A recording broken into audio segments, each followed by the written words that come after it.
Cześć, z tej strony Ola, witam w kolejnym filmie na Dzikich Wróblach i zapraszam dzisiaj na marcowy raport czytelniczy. Zacznę trochę przewrotnie, czyli od książki, którą przeczytałam w marcu, ale nie będę o niej opowiadać w tym filmie. Jest to Wojna Światów Herberta George'a Wellsa. Skończyłam ją kilka dni temu pod koniec marca, ale zostawiam opowiadanie o niej na następny film, który już niebawem pojawi się na tym kanale. Poza tym w marcu udało mi się przeczytać jeszcze 4 książki. Pierwszą z nich była książka Pył Hugh Howey'a, czyli trzeci tom z serii Silos. Tak jak widzieliście może w poprzednich filmach, pierwszy tom całkiem mi się podobał, drugi już trochę mniej, natomiast trzeci już kompletnie mnie nie zainteresował i uważam, że ta seria dla mnie raczej skręciła w dziwną stronę, nie utrzymała tego poziomu jak pierwszy tom. Jeżeli nie chcecie słuchać o fabule, no to przewincie sobie do tego momentu. Natomiast bardzo krótko o tym, co dzieje się w trzecim tomie. Wracamy z powrotem do Silosu 17, do Juliet, czyli do postaci z pierwszego tomu. Tam, w tym silosie, w którym ona mieszka po powrocie, są dosyć mieszane nastroje, to znaczy ludzie są podzieleni między tych, którzy nie wierzą w to, że istnieje jakiś świat na zewnątrz, a tych, którzy tak trochę nieśmiało stoją po stronie Juliet. Oczywiście nadal mamy postać Lucasa, który w ogóle mnie nie przekonuje i ten związek, ten wątek romantyczny między nimi to jest dla mnie najnudniejszy w ogóle wątek w całej tej trylogii. Natomiast w pierwszym silosie do władzy ponownie dochodzi senator Turman. Donald i jego siostra muszą się ukrywać, ponieważ no wiadomo, że oni weszli w ten spisek w drugim tomie. Donald zostaje pojmany, pobity i Charlotte trochę musi przejąć stery w całej tej misji ucieczki i ewakuacji. Natomiast ten konflikt między Silosem I a 17, a dokładniej między Turmanem a Juliet, on narasta przez cały ten tom, aż do pewnych wydarzeń, które tam później mają miejsce.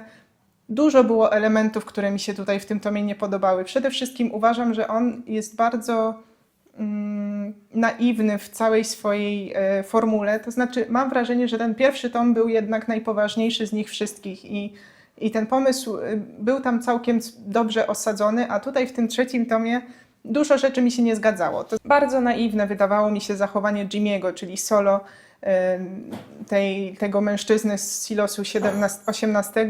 Naiwne pod tym względem, że był bardzo kulturalny, bardzo grzeczny, wiedział jak się zachować wśród ludzi, pouczał Elise i te dzieci, które z nim przez moment żyły, pouczał jak mają się zachować przy ludziach, co robić, co wypada, co nie wypada, jak być uprzejmym. No, wydaje mi się, że pomimo tego, że on jako postać jest bardzo fajny, no to jednak trzeba wziąć pod uwagę to, że to jest mentalny 15-latek, który spędził w samotności około 20 lat i on na tym poziomie 15-latka się zatrzymał, żyjąc samotnie w Silosie 18. I nawet w drugim tomie, kiedy Juliet go poznaje, on był trochę dzikusem, miał jakiś pierwiastek szaleńca już w sobie i nie wydaje mi się, żeby po tylu latach i zwłaszcza wtedy, kiedy trafił z powrotem do tak wielkiej grupy ludzi, która żyła w Silosie 17, no to nie zachowywałby się raczej z tak dużą ufnością i z tak dużą otwartością do tych ludzi, a jednak wydaje mi się, że powinien był zachowywać pewien dystans i to swoje zdziczenie, to jego zdziczenie powinno być bardziej wyraźne na tle tych ludzi, a on tak szybko się wtopił, przyzwyczaił i nie miał jakichś większych obaw. One się później pojawiły, ale dopiero po czasie, a na początku wydawał mi się on za grzeczny po prostu w tej historii. Bardzo mi to przeszkadzało. I jeszcze taki jeden wątek, na który zwróciłam uwagę w trakcie czytania, to bardzo toporna metafora w takim wątku kościelnym. To znaczy tam był taki moment, jeśli czytaliście, to pewnie kojarzycie, jak Elise zostaje tam trochę zwabiona do tego kościoła, który się na nowo utworzył i to wszystko było takie złowieszcze, przesiąknięte taką sekciarską energią i ten ksiądz, który był oczywiście nieprzyjemny, zły, niedobry, głupi i tak dalej, wszystkie miał takie raczej negatywne cechy. I to porównanie, tam była taka metafora o owcach, że są naiwne jak owce i idą w paszczę wilka, nie pamiętam jak to tam dokładnie było. Wszystko jest takie raczej przewidywalne pod tym kątem. Ogólnie no, możecie słyszeć, że ten tom mnie nieco rozczarował. Nadal jest to rozrywka, którą mogę zaakceptować i pod tym kątem tak czysto rozrywkowo no to przeczytałam, ale słyszałam, że mają się pojawiać jakieś kolejne tomy w nawiązaniu do tej serii, to raczej już po nie nie sięgnę. Może jeszcze z takich pozytywnych rzeczy, żeby nie kończyć tak negatywnie.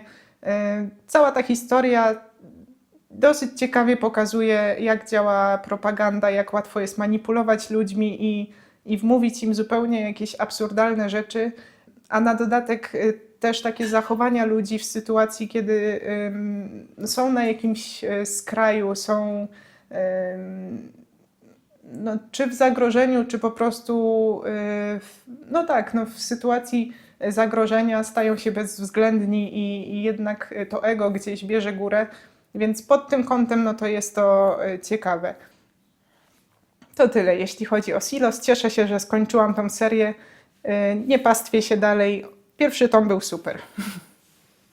Dla równowagi w marcu udało mi się też przeczytać Anihilację Jeffa Vandermeera, czyli książkę, którą sobie zaplanowałam na wiosnę tego roku. Ja mam to wydanie z 2025 roku z wydawnictwa Znak, oryginał 2014 i pierwsze polskie wydanie miało tytuł Unicestwienie. Teraz przyjęto tytuł Anihilacja.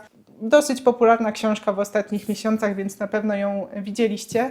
Grupa badaczek z różnych dziedzin, na przykład biologii, geologii, psychologii, wyruszają badać tajemniczą strefę X, która jest zlokalizowana wokół Instytutu Southern Reach. Jest to strefa objęta taką tajemniczą, kosmiczno-magiczną siłą, która ma wpływ na przyrodę, na otoczenie, w jakiś sposób ją modyfikuje, sprawia, że ona no nie do końca jest tym, co ludzkie oko widzi. Wpływa zarówno na ludzi, którzy tam przebywają, jak i na rośliny, na zwierzęta. Jest trochę takim odrębnym organizmem, który nagle tam się pojawił i nie wiadomo, czym do końca jest. Trochę jak taki nowotwór gdzieś tam pulsuje w tej przyrodzie i no, wnika we wszystkie cząsteczki i zmienia je zupełnie.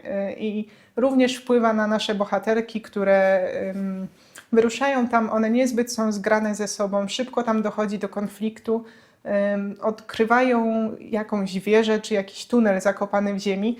To w ogóle też super mi się wpasowało po tym, jak skończyłam czytać Pył, bo wyobraziłam sobie, że to jest właśnie jeden z silosów, który tam po iluś tam latach został odkryty właśnie przez tą grupę badaczek. Jakoś tak mi to przypasowało.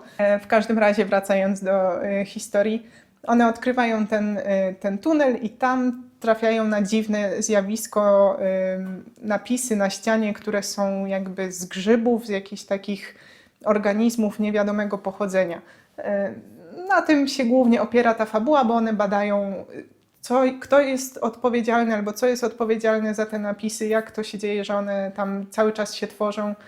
Nie jest to pierwsza ekspedycja, która tam się udała do tej strefy, bo jedną z takich postaci też wspomnianych jest mąż biolożki, z której w ogóle perspektywy poznajemy tą historię, bo ta książka jest trochę jej dziennikiem z tej wyprawy, więc no, poznajemy jej przemyślenia i jej motywacje, które ona w tej wyprawie miała. I ta forma bardzo mi się podobała, ta para dziennikowa, bo tam czasem były takie bezpośrednie zwroty do czytelnika co jakiś czas. One były dosyć niespodziewane i fajnie tak osadzały w tej historii. I sama bohaterka też bardzo mi się podobała, bo była trochę taką dzikuską, która nie jest zbyt przyjemna, ma jakąś swoją przeszłość, jednocześnie jest tą biologią zafascynowana, przesiąknięta i bezwzględna trochę, jeśli chodzi o swoje badania. Cała ta powieść też była dosyć powolna, to znaczy tutaj w tej fabule nie dzieje się zbyt wiele, bo one ciągle krążą wokół tej wieży. Tutaj ten świat nie jest jeszcze zbyt rozbudowany. Ptaki. Nie jest zbyt rozbudowany. No tak jak ta biolożka zbiera jakieś swoje próbki, materiały, bada je, to przy okazji jest to w takiej otoczce survivalowej i te stwory też, czy też te organizmy, które gdzieś tam się w tej książce pojawiają od czasu do czasu, cały czas przez tą fabułę, przez tą historię się modyfikują, zmieniają i nic tam nie jest do końca takie oczywiste. I trochę o to chyba chodzi w tej historii i w tej książce, bo Strefa X, ona trochę nas mami, stosuje jakieś halucynacje, fatamorgany, że sam i bohaterowie, i czytelnik do końca nie wiedzą, co się dzieje. Więc fajnie, że to jest takie płynne i elastyczne pod tym względem. Mi się to bardzo podoba. Był taki fragment jak z horroru w jednym momencie. Ja miałam ciarki na rękach, co mi się w ogóle nigdy nie zdarzyło chyba przy książce, przy czytaniu książki. Także to też jest dla mnie dobry znak, że ta historia jest dla mnie, podoba mi się. I czytam teraz drugi tom, też mi się podoba, chociaż no już jest troszkę inny klimat, jak to zwykle przy serii, ale pierwszy tom był super, oceniłam go chyba na 4 gwiazdki na Goodreadsie, jeśli dobrze pamiętam. Więc to chyba tyle, jeśli o to chodzi. W marcu udało mi się też przeczytać Nigdy nie obiecywałam Ci ogrodu pełnego róż, Joanne Greenberg. Ja mam wydanie z Czarnej Owcy z 2024, natomiast oryginał tej książki był wydany w 1964 i wówczas autorka wydawała pod pseudonimem Hannah Green. Dopiero od lat 90. jest ta książka publikowana pod jej prawdziwym imieniem i nazwiskiem. Jest to historia o Deborze Blau, dziewczynie żydowskiego pochodzenia, która jako nastolatka trafia do szpitala psychiatrycznego i zostaje u niej zdiagnozowana schizofrenia. Trochę idziemy razem z nią przez 3 lata pobytu tego w szpitalu, gdzie ona walczy trochę ze sobą, przeciw sobie i też ze swoimi demonami. Poznaje, odkrywa tą chorobę i razem z lekarką, która ją prowadzi, no, próbuje wyjść do życia, do światła i uwolnić się od tego ciężaru, który na nią spada. Jej główną mocą, czy też objawem tej choroby jest to, że ona ucieka, wyobraziła sobie świat pod nazwą Ur, Królestwo Ur, i tam ewakuuje się właśnie swoją świadomością w sytuacji, kiedy ten świat zaczyna ją przerastać, kiedy ma już dosyć, kiedy po prostu potrzebuje ucieczki. Ten świat w jej głowie jest niezwykle rozbudowany, rządzą nim bogowie uryjscy i no, jest tam zarówno dużo mroku, jak i dużo jasności, w zależności oczywiście od nastroju Debory. Ja na początku myślałam, że to chodzi o to miasto Ur i to mezopotamskie miasto Ur starożytne i tak jak już sobie osadziłam to na początku tej historii, tą estetykę, ten klimat, nastrój, wyobraziłam sobie to wszystko. I jak duże było moje rozczarowanie, kiedy się okazało, że w ogóle to nie ma nic wspólnego jedno z drugim. To znaczy, tak przynajmniej nie znalazłam informacji, która by to potwierdziła, że to jedno i z drugim ma coś wspólnego. W każdym razie w mojej głowie to ciągle jest to mezopotamskie miasto Ur i ja już chyba się nie uwolnię od tego porównania.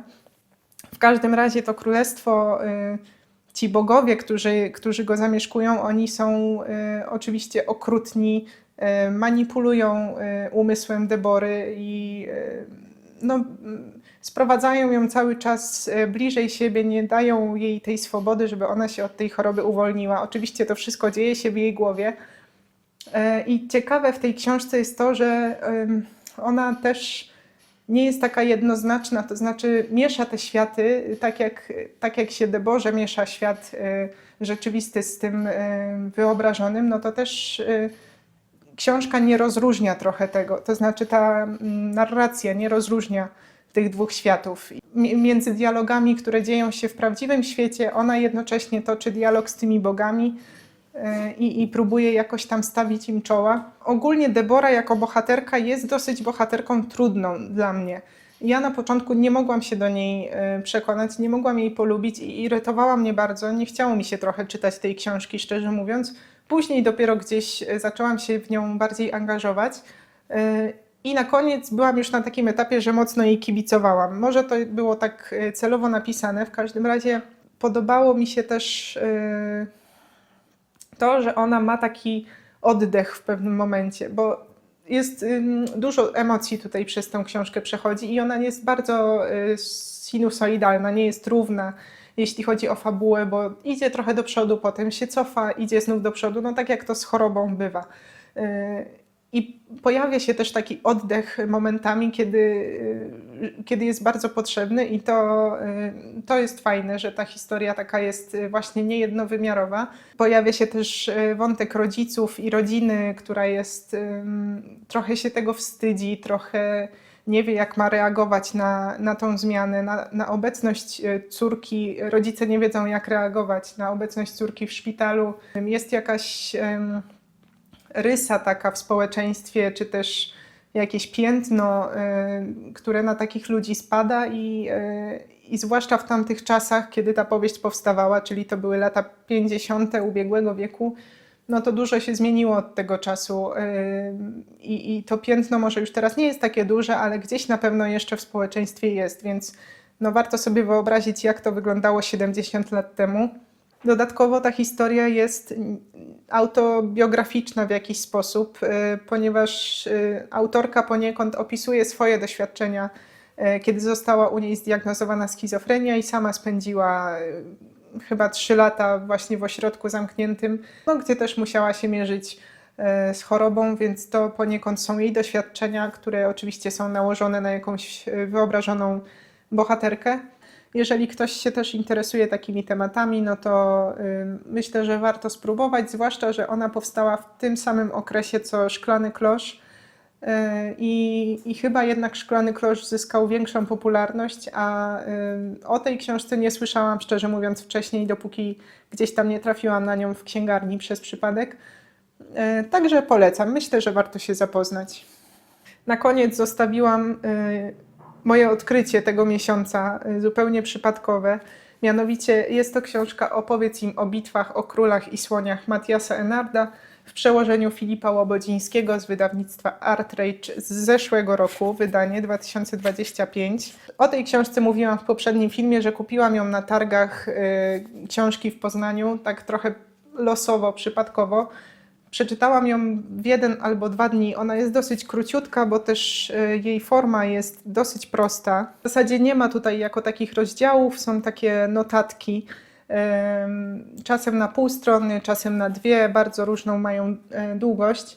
Jeśli chodzi o historię, mamy początek XVI wieku, dokładnie 1506 rok, kiedy Michał Anioł, czyli słynny rzeźbiarz, artysta, wyrusza do Konstantynopola, czyli do obecnego Stambułu, na prośbę sułtana Bajazyda II w celu zaprojektowania dla niego mostu, który będzie łączył 2 części stolicy Imperium Osmańskiego.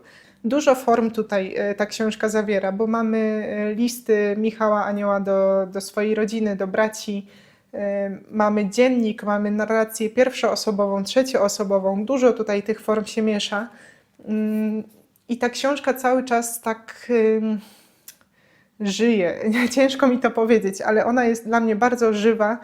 Michał Anioł wrzucony trochę w tą kulturę osmańską, w zupełnie inny świat niż tamtejsze Włochy XVI-wieczne.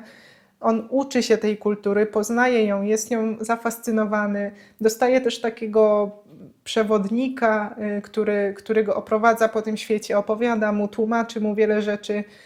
Są czasem takie śmieszne fragmenty o różnicach kulturowych, które no tak ciekawie rozbijają tą historię. To znaczy była taka scenka, że Michał Anioł zaprojektował sztylet, no poprosił tamtejszego jakiegoś mistrza kowalstwa o wykłucie go i to wywołało wielkie oburzenie, bo ten sztylet był prosty i że kojarzył się z krzyżem, a to tak nie może być i musi być lekko zakrzywiony. Więc to też tak ciekawe takie właśnie wstawki kulturowe, które niewiele jakby do tej historii wnoszą jako takiej, ale tworzą taką immersję, dzięki czemu jeszcze bardziej się w tą historię wchodzi. Ciężko mi się też odnieść do tego tak historycznie, ale tutaj Konstantynopol jest też pokazany jako takie miejsce bardzo tolerancyjne, otwarte, wielokulturowe, takie wręcz europejskie, można powiedzieć. I nie wiem, no nie wiem jak było w historii, raczej mi się tak nie kojarzy ten region. A tutaj no to właśnie Konstantynopol jest pełny i ludności żydowskiej, i oczywiście Turków, Greków. wielu narodowości i to wydaje mi się dodaje takiego kolorytu tego życia do historii, że ma się naprawdę wrażenie, jakby się przebywało na jakimś bazarze średniowiecznym, w takim właśnie bliskowschodnim mieście, gdzie jest tak głośno, krzykliwie, kolorowo, tu jakieś zwierzęta, tu przyprawy, wszystko tak się ze sobą kłębi, a jednocześnie duża część tej historii dzieje się w takich półmrocznych, zadymionych miejscach, gdzie odbywają się jakieś spotkania towarzyskie, gdzie są tancerki, pije się wino, biesiaduje się. Jest tutaj taki wątek fascynacji Michała Anioła tancerką, o której on na początku niewiele wie, nie jest nawet pewny, czy to jest kobieta, czy mężczyzna. Trochę to jest taka postać, która się tak pojawia i znika i ona wzbudza w nim właśnie taką fascynację. Po prostu jest to historia bardzo pełna wdzięku, bardzo namiętna. Dużo ma takiej świetlistości i pyłu jednocześnie, to znaczy takiego światła, które się przebija przez kurz. Tak mi się kojarzy. Była to bardzo baśniowa historia i może ja się dałam tylko nabrać na tą baśń, dałam się zmanipulować tej narracji, która tutaj kusi przez całą tą historię. Nie przeszkadza mi to w ogóle, chętnie to przeczytam jeszcze raz. Był taki wątek intrygi i jakiegoś takiego niepokoju, który zaczął się tam po jakimś czasie wydobywać na powierzchnię, bo nie może być za słodko w tej historii. Moim zdaniem to było bardzo fajnie wyważone. Dla mnie takie historie są super, takie esencjonalne. Tego szukam trochę w literaturze, więc bardzo tą książkę polecam. No i wydaje mi się, że warto też podkreślić tłumaczenie Filipa Łobodzińskiego, które no też wydaje mi się, że dużo pomogło tej historii, bo też było bardzo urokliwe. No dobrze, jeśli chodzi o marzec, to by było tyle. Trochę się rozemocjonowałam na końcu, więc już się trochę uspokajam. O 5 Wam opowiem już niedługo w najbliższym filmie. On powinien pojawić się w przyszły weekend albo jakoś w tej okolicy. Całkiem dobry miesiąc czytelniczo. Pył jestem w stanie też wybaczyć, bo te pozostałe książki były naprawdę bardzo dobre, więc całkiem fajny wynik. Na dzisiaj to tyle. Dziękuję za oglądanie, trzymajcie się, cześć.